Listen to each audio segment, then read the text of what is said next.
Hello everyone, welcome back to the channel. Today we will be discussing the methods of compensation management.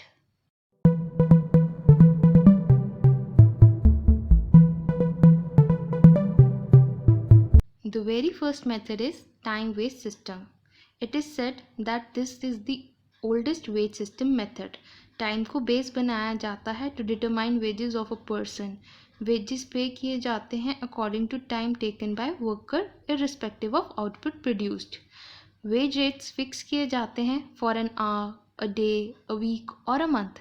जो भी labour time spend कर रहा है work पे उसको रिकॉर्ड किया जाता है एंड फिर उसके अकॉर्डिंग पे किया जाता है. इस मेथड में ये नहीं देखा जाता कि आपने क्वांटिटी कितनी प्रोड्यूस करी है. एम्प्लॉयर इंश्योर करता है दैट वर्कर टाइम वेस्ट ना कर रहा हो और क्वालिटी ऑफ गुड्स अच्छी हो. और कोई हार्ड एंड फास्ट रूल नहीं होता इसमें कि आपको यही रेट फिक्स करना है. आप मार्केट कंडीशंस देख करके या फिर कितना एफर्ट लग रहा है उस जॉब को परफॉर्म करने में उसके अकॉर्डिंग आप अपना रेट फिक्स कर सकते हैं. तो आइए इसका फॉर्मूला देखते हैं. अर्निंग्स यानी कि जो वेजेस मिल रहे हैं एम्प्लॉय को वो कैसे कैलकुलेट हो रहे हैं. That is time, T for time spent into the rate of पे.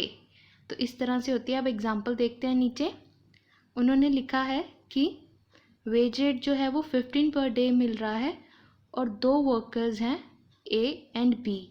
ए जो है वो 29 डेज़ के लिए काम कर रहा है और बी 25 डेज़ के लिए काम कर रहा है.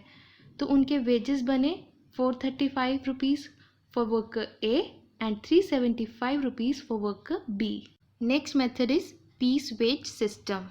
अब इसमें वेजेस लेबर को मिल रहे हैं on the basis of total output produce by him and not the time taken by him. एक फिक्स रेट मिलता है for each unit produced. Workers को यहाँ पे मिनिमम वेजेस की गारंटी नहीं होती सिस्टम में. तो आइए देखते हैं इसकी कैलकुलेशन कैसे होती है. अर्निंग्स यानी कि wages to the labour is equal to output produced यानी कि जितनी यूनिट्स उस लेबर ने प्रोड्यूस करी है इनटू पीस रेट. उस एक यूनिट का क्या रेट है उसके साथ मल्टीप्लाई करेंगे तो हमें मिल जाएंगे लेबर के वेजेस. और इसमें क्या कहा जाता है कि हर एक्स्ट्रा पीस के लिए इंसेंटिव रेट भी होना चाहिए. हर अलग जॉब के लिए अलग पीस रेट फिक्स होता है. और इसमें फैक्टर्स जैसे कि efforts involve, condition under which work is to be performed, risk involve, ये सब कंसिडर करने चाहिए while fixing rates per piece. Time to time rates review करते रहने चाहिए. और ये जो भी हम रेट फिक्स करेंगे ना ये लिंक्ड होने चाहिए प्राइस इंडेक्स के साथ ताकि लेबर एक minimum level of real wages maintain कर सके. पीस रेट सिस्टम के फर्दर 3 टाइप्स होते हैं. स्ट्रेट पीस रेट सबसे पहला. इसमें रेट पर पीस को हम मल्टीप्लाई करते हैं actual output produced by the worker के साथ. एग्जांपल देखते हैं. पर पीस रेट है ₹5 और वर्कर ए ने प्रोड्यूस करी हैं 100 यूनिट्स. तो उसको जो वेज मिलेंगे that are 100 into 500 rupees.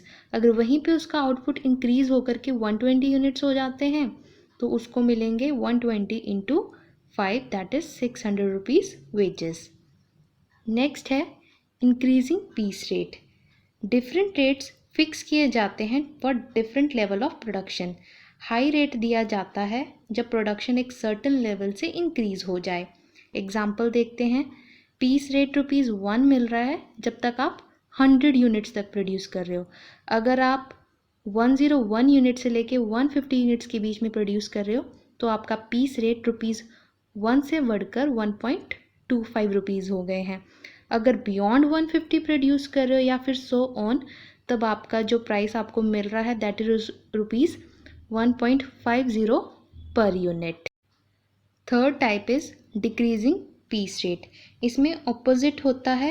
Increase in output के साथ डिक्रीज आता है पर पीस रेट ऑफ वेजेस में. एग्जाम्पल में देखते हैं. जब तक आप 100 यूनिट्स तक प्रोड्यूस कर रहे हो तब तक आपको पर पीस रेट मिल रहा है ₹1. जैसे ही आपने 100 से ऊपर किया that is between 101 to 150 units तब आपको 90 पैसे पर पीस रेट मिल रहा है. और जब अगर आपने बियॉन्ड 150 यूनिट्स प्रोड्यूस किया तब आपका पर पीस रेट कम होकर के 0.85 हो गया. ऐसे में क्या होता है कि वर्कर्स इस मेथड में डिस्करेज हो जाते हैं, क्योंकि उनको लगता है कि हम जैसे जैसे ज़्यादा प्रोड्यूस कर रहे हैं हमारा एफर्ट ज़्यादा लग रहा है, लेकिन हमको जो पेमेंट हो रही है वो बहुत कम हो रही है। लास्ट मेथड इज़ बैलेंस और डेट मेथड। ये मेथड कॉम्बिनेशन है टाइम और पीस वेज सिस्टम का। वर्कर्स को गारंटी दी जाती है of a time rate with an alternative of peace rate. अगर वेजेस जो हमें पीस रेट के अकॉर्डिंग कैलकुलेट किए हैं वो एक्सीड कर जाते हैं टाइम रेट को, तो वर्कर्स को क्रेडिट मिलेगा। On the other hand, if time rate exceed the piece wage, then workers is paid with what time wages are. जो भी डेफिसिट होता है that is carry forward as date, that is to be reconserved in future. अब आगे इसका example देखते हैं।